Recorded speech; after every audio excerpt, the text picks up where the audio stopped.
Welcome back, everyone. Glad to have you with us for another deep dive. Always a pleasure to be here. So, looks like our listeners have been grappling with some pretty big questions. Oh, about. Money, happiness, the whole what's it all about kind of stuff. Makes sense. Especially after that Learn English with Podcast conversation. It really gets you thinking, right? It does. Covers a lot of ground.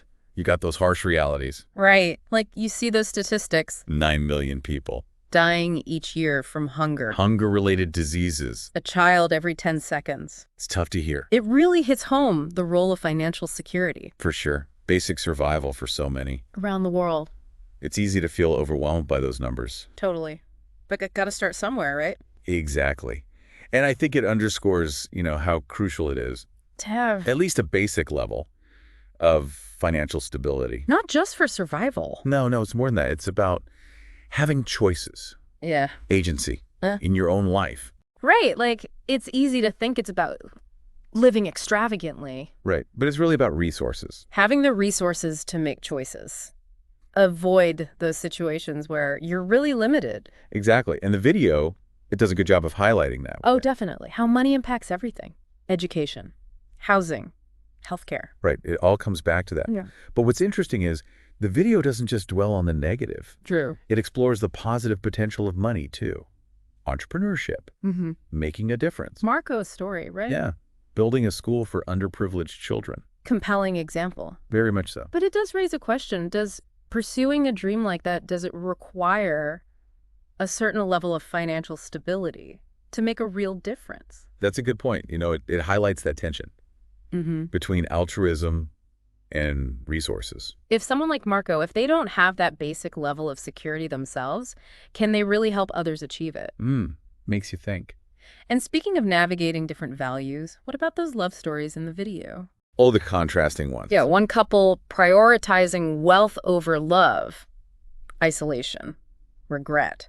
And then you have the other couple weathering financial hardship together, finding happiness. A classic dilemma, right. Love versus money. But the thing to remember is neither story says money doesn't matter. Right. It's more about the danger, letting financial goals overshadow everything else. Love, connection, fulfillment. You know that story, the woman choosing the wealthy husband? Yeah. Ends up incredibly lonely. It really struck a chord. It did. All the material comforts, but she's yearning for something more. Makes you wonder, doesn't it, having it all? Isn't always what it's cracked up to be. Right. But then what about the opposite? The couple struggling financially. Can love really overcome that? Or is that just romanticized? I'm curious what resonates with you. It's tough, isn't it? I mean, there's no easy answer. Love can give you strength in the face of challenges, for sure, financial, whatever. But let's be real, constant financial strain. It puts pressure on any relationship. Yeah, true. When you're always worried about making ends meet, it's hard to, nurture the relationship or even just enjoy things together. Right, and it brings us back to that idea, right, from the video.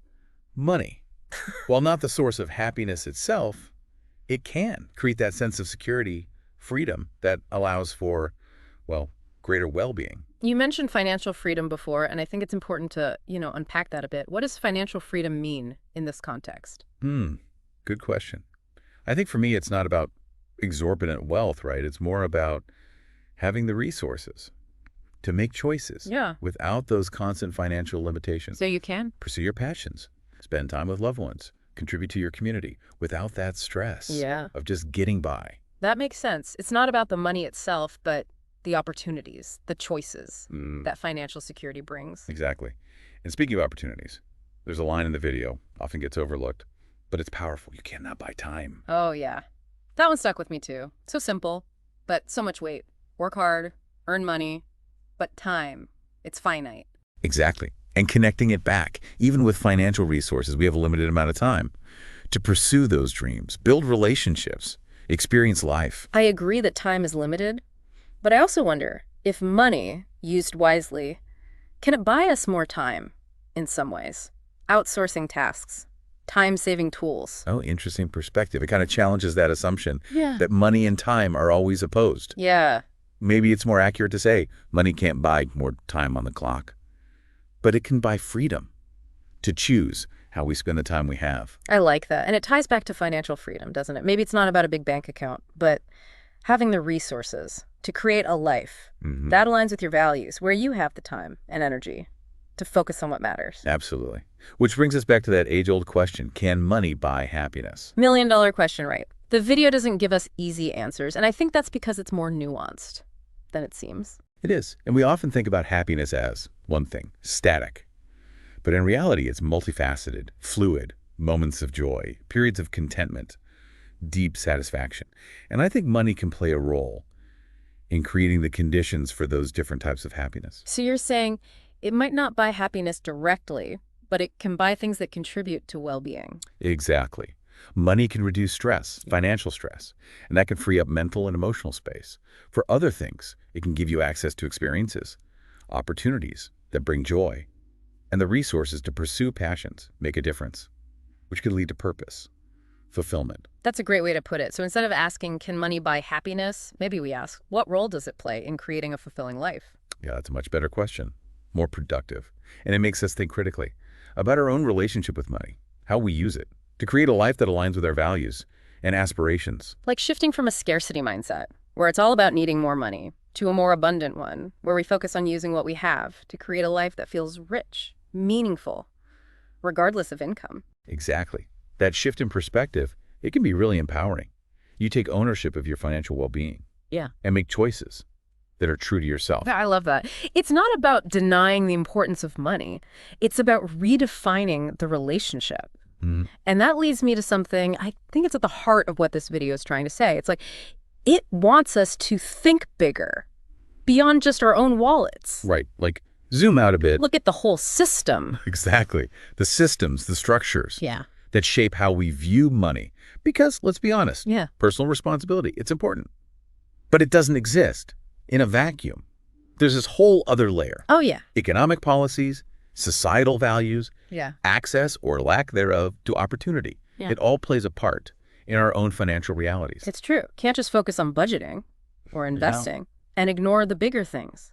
Poverty, inequality, the systems that keep those challenges going. Exactly. And that's where things get, well, a little uncomfortable. Because if we really want to, create a world where everyone can thrive financially, we got to go beyond just individual solutions. We got to tackle those systemic issues head on. So it's not just about managing our own money. It's about advocating for policies, structures that help everyone. Precisely. And it brings up a question I think it's worth thinking about. If you could design a world where everyone had enough to meet their basic needs, Okay, yeah. what would that look like? Whoa, that's a big one. It's kind of hard to even imagine, isn't it? Would we still be chasing wealth, status, the same way? Or would we focus on different things? Creativity, Yeah. community, the environment. Makes you wonder, right? If maybe Yeah. this obsession with material wealth, is it just a symptom of a system built on scarcity?